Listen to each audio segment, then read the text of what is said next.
The captain is here appropriately as Indiana apparently gets over the hump last night, according to Khalil Ware.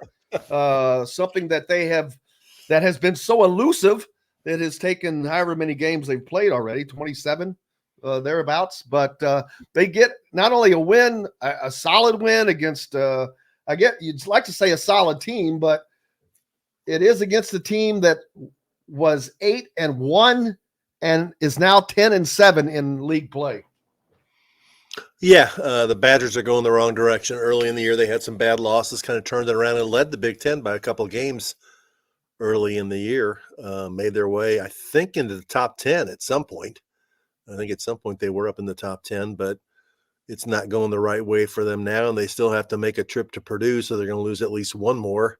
But for Indiana, considered their tortured history with Wisconsin over the last 25 years, any win over Wisconsin is a win to celebrate. And, I'm not sure how many times they beat Wisconsin. Even I know they haven't beaten them in Madison. They haven't beaten them that many times in Bloomington over the last 15 years for sure. Yeah, it's not been a fun run for them. They get Xavier Johnson back last night, and although he played 15 minutes and had 5 turnovers in that 15 minutes, which is a lot, I'd have to go back and watch them individually to see were they all just egregious? Is it rust? But it didn't stand out to me at the time. So, and you could see when he came into the game, his impact was kind of immediate with his speed. God, Indiana is, you can see how lacking they are just by putting him in the game. Which that's a bad sign for Indiana. And it really shows you why this team has been as bad as they've been. It's not about Xavier. It's about anybody in that spot that can move at that speed. Yeah. I mean, they got to fix that spot, whether it's Ja'Kai Newton, whether it's somebody in the transfer portal, whether it's a decommitment from another school. They got to get a couple guys, not one, a couple guys to play in that position because they've had injuries in that spot for a number of years. And guys do get hurt in college basketball, so you can't put yourself in a situation like they've been all of the season. When Xavier goes out, the quality of the performance hurts. And I think it hurts the most defensively because I think Johnson is their most tenacious and talented on the ball defender. He's able to make the opposing point guard uncomfortable at times, not just let guys do whatever they want to do. Maybe Cups will get to that point, but, Woodson said it. I mean, you've said it. I've said it. We watched him. I mean, I think Cups will be a fine player, but he's been asked to do too much too soon. He's not ready for what he had to do this season. He's not ready in terms of his body being mature enough. He's not ready and hadn't had enough time in the weight room, and experience-wise, he's not ready. And it's shown. And I don't mean to disparage Gabe in any way, but if you compare him to someone like Reed Shepherd, who is obviously a phenomenal freshman guard at Kentucky, but the chasm between those two players is so great. You have to ask, is this a player that should have been recruited to Indiana? With that chasm so far apart. Obviously, Reed Shepherd is different. He's at the top. I think he's gonna be a first round pick. He might be the best. He'll be a freshman All-American. I mean, among the freshmen, and he might be the best freshman in the country. He might be. I mean, he's made so many big plays, and he's got NBA athleticism. I mean, he does, and he's an unbelievable shot maker. I mean, his 3-point shooting percentage has been over 40% all year.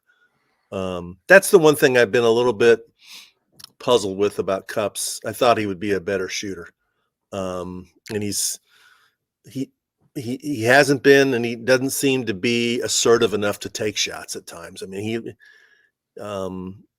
he seems to just, I'm going to do what the coaches want me to do, which is not make mistakes.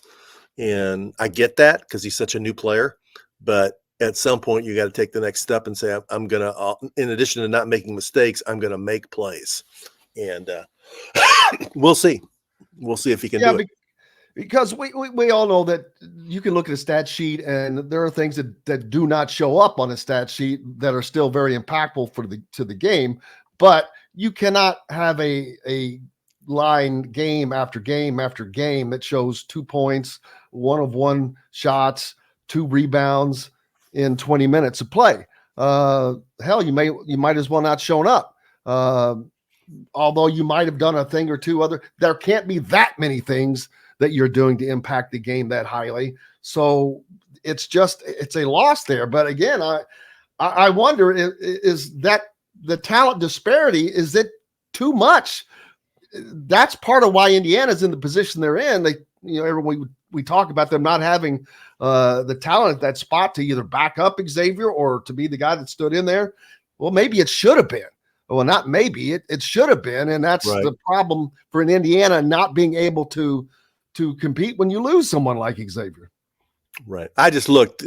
Reed Shepherd's actually shooting 51% from 3-point. Jeez. Holy crap. He's made 63-point shots, and he's shooting 51%, closer to 52, actually. I mean, this is end of February, man. And Shepherd's made 60, Cups has made 11. So big difference. But I think Cups will be a very solid player going forward. He's just he looks like a guy that just needs to get more physically mature and stronger. And I think he can be a very solid player in the league. I mean, he's shown a lot of good things since he's been there. And you just gotta hope he, makes a step forward next year. I mean, I look now, he shot 13 free throws all year. I mean, he's made 8 out of 13. So that tells you he's not aggressive. He's not driving to the basket. He's not getting fouled. Right. Todd Leary talks about that all the time, that he doesn't do that. And that brings up the question that next year Xavier Johnson won't be there. He's not. Usually you kind of know the heir apparent if you have someone on the team already. But I don't see Gabe Cups as the heir apparent at the starting point guard spot for Indiana next year. They have to bring somebody in that is a above average point guard. Yeah, they do. And that's going to be hard to do because everybody wants one of those. That's going to be fierce competition for transfer portal point guards who are really good. So they better have a list already of 3 or 4 guys who are their targets, and through back channels or whatever, make sure it's known that they want them in Bloomington next season, because those guys go quick. And some teams have been successful doing that. Look at Michigan State. They got Tyson Walker out of the portal. He's been a good point guard for them. There are other Chris Mack got a bunch of guys at Louisville who were good. First year here, he had Christian Cunningham. Second year here, I think he had Carleek Jones. He's had some dudes who've been pretty good. So they're there. You just have to be able to identify them and recruit them. Absolutely, and they'll get to do that, but they'll have to do it on the road as Indiana picks up a win last night over a Wisconsin team that was probably made for Indiana to beat because of the style they play, with their game being inside.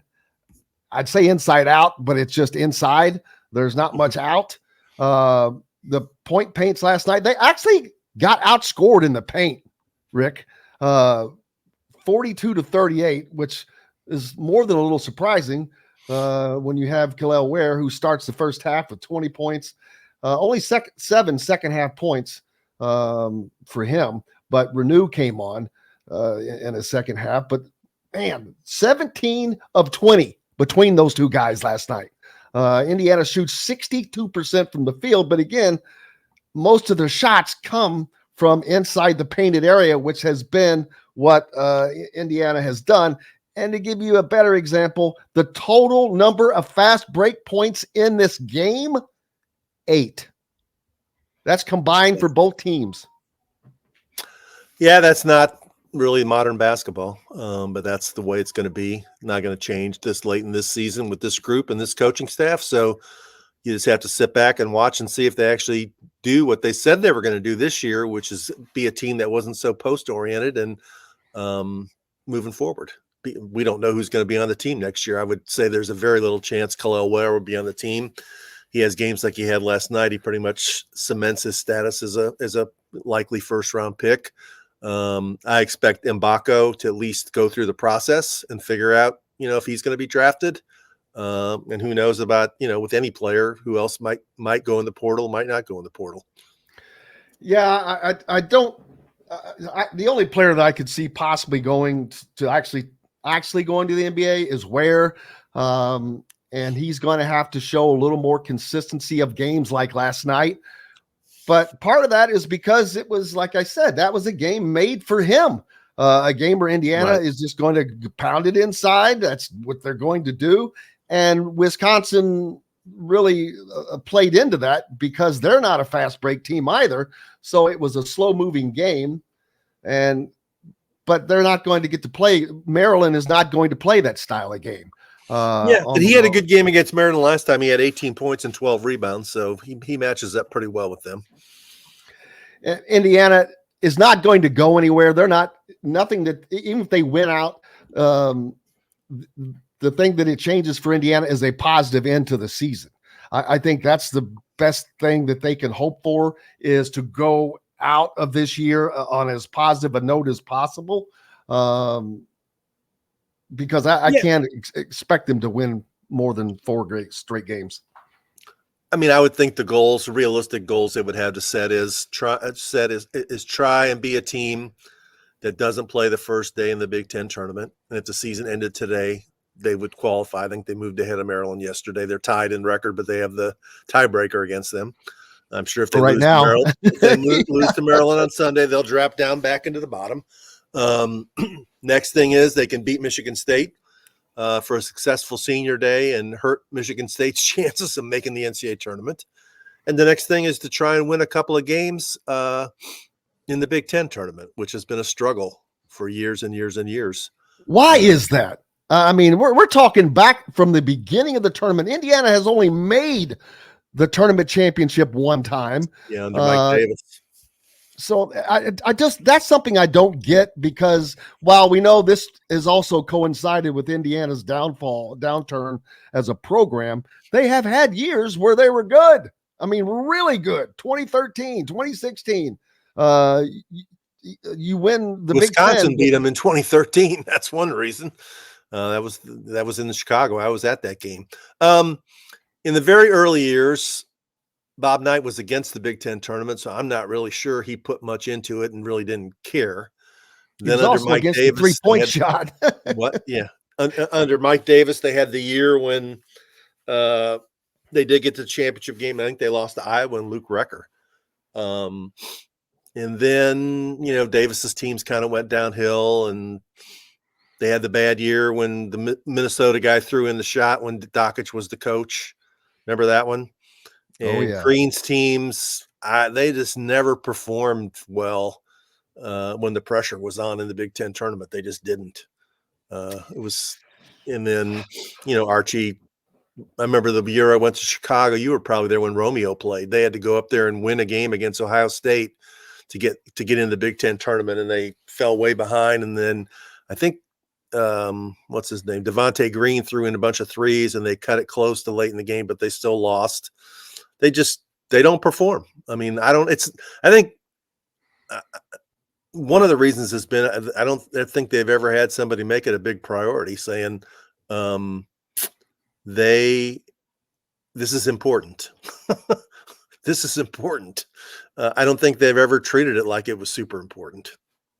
And they haven't been that good over the last 25 years. It's not like they had teams that they haven't been past the Sweet 16 since 2002. Yep. Yeah.